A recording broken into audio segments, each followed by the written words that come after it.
On va donc les aider à se réconcilier avec leur apparence, à se réapproprier les codes et les gestes de la beauté au quotidien, mais aussi les écouter, les soutenir, les aider à reprendre confiance en elles et ainsi les accompagner dans leur démarche de retour dans le monde du travail. Je m'habillais plus. J'enfilais un jean, un t-shirt. Voilà. Aujourd'hui, je me rhabille. Le regard des autres, le regard qu'on porte sur soi-même, c'est autant d'éléments, autant de facteurs essentiels à son bien-être et essentiels à sa réussite.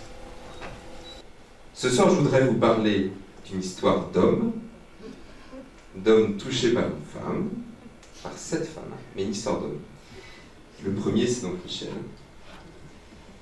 Ménard, délégué régional à DPS. Michel a été d'emblée attentif à ce projet et sensible à son action, toujours très à l'écoute.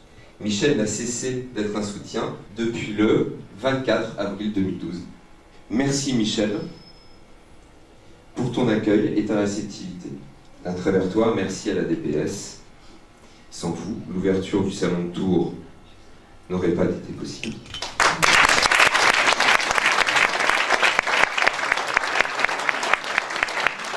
Le Salon de Paris a ouvert il y a donc 3 ans, que celui de Tours existe depuis 2 ans. Là, à Paris, où l'anonymat existe un petit peu, où on peut croiser une fois dans toute sa vie à Paris une personne et ne jamais la revoir, en province, tout le monde se connaît un peu de vue. Tout le monde sait où habite un tel, de quel quartier de la ville il vient, et on sait à peu près que cette femme qui vit toute seule dans cet appartement au-dessus de la boulangerie avec ses 3 enfants, on sait très bien que le matin, elle ne part pas travailler parce que ben voilà, après l'école, après avoir déposé les enfants à l'école, elle n'est pas active. Est-ce que vous avez remarqué qu'il y a beaucoup d'hommes ce soir qui parlent de Joséphine? Je suis quand même la dernière à en parler. Et quels hommes! Donc moi, vraiment, je remercie vous tous. Et je vous remercie infiniment et nous allons être dignes de recevoir ce don. Nous allons travailler avec cette belle association qui est déjà en route, Joséphine pour la beauté des femmes à Moulins. Nous allons vraiment faire des belles choses. Merci infiniment et comptez sur nous pour nous voir grandir.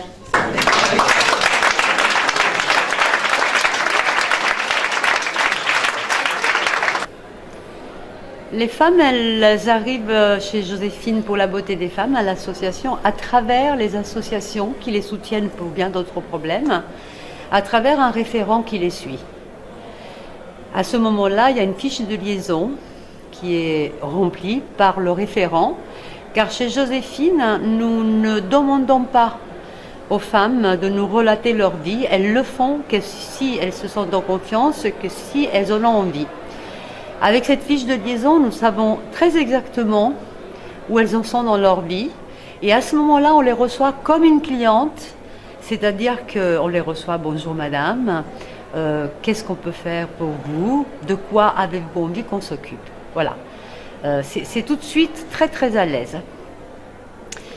Puis, on la prend en main et vous savez que ça n'est pas gratuit tout à fait, qu'une coloration, une coupe, une coiffure, les 3 réunis coûtent 3 €. Ces 3 € sont faits pour lui laisser toujours cette estime d'elle-même. Elle ne doit rien à personne, elle a payé ces 3 € pour se prendre en main. Ça fait partie du processus retrouver l'estime de soi. La DPS, c'est une histoire déjà ancienne, en fait, puisque les associations ont été créées il y a plus de 50 ans par les AGF, et Allianz a repris, bien entendu, cette idée et continue à l'encourager, à la soutenir. Grâce à son organisation régionale, elle est administrée par les assurés eux-mêmes, qui sont bénévoles, qui s'engagent dans l'association. Il y a un véritable engagement des assurés. au fond, ils sont une sorte de caisse de résonance de l'ensemble des besoins en matière de santé, des initiatives menées par les associations du monde de la santé et du social, et elles vont aider les projets qui leur paraissent les plus utiles, les plus importants, les plus innovants, aussi, et c'est la dimension surtout qui est donnée par le prix ADPS, des projets qui sont innovants et reproductibles. Typiquement aujourd'hui, à Tours, on est dans le cadre d'un projet qui est à la fois utile, innovant, reproductible. Et tout ça, ça correspond complètement à la philosophie de l'action de la DPS. C'est une association un peu atypique, c'est une association d'assurés. Des assurés qui se mettent au service d'autres associations qui font des choses utiles en matière de santé.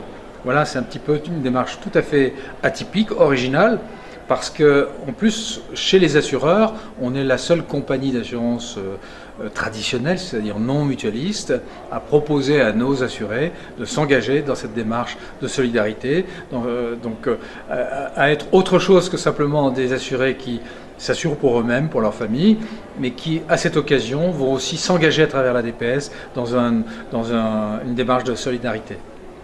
Eh bien, le rôle de président national, c'est de représenter en fait tous mes collègues délégués à DPS de toutes les régions de France qui m'ont fait l'honneur de m'élire l'année dernière, au mois de décembre, et pour une durée de 3 ans. Essayer de la représenter le mieux possible dans notre façon de faire, motiver les délégués régionaux pour qu'ils mènent de très belles actions, et Dieu sait s'ils en font de belles, et puis que l'on soit tous solidaires de cette association de prévoyance santé qui apporte à l'ensemble des assurés le mieux que l'on puisse faire. Voilà. Tout le monde essaye de rechercher de jolis projets, et je pourrais dire que l'ensemble des ADPS de France se mobilisent toujours pour apporter un petit plus à ses concitoyens. Le projet porté aujourd'hui de Lucia est quelque chose qui est plein de cœur, plein de bonne volonté, et qui joue malheureusement un grand avenir, parce que pendant longtemps je crois bien qu'il va falloir qu'on aide nos concitoyens, et je reconnais que c'est une idée absolument géniale que moi je n'aurais pas eue, mais que cette dame a eue, et qu'il faut l'encourager parce que c'est un très très joli projet, une très belle association.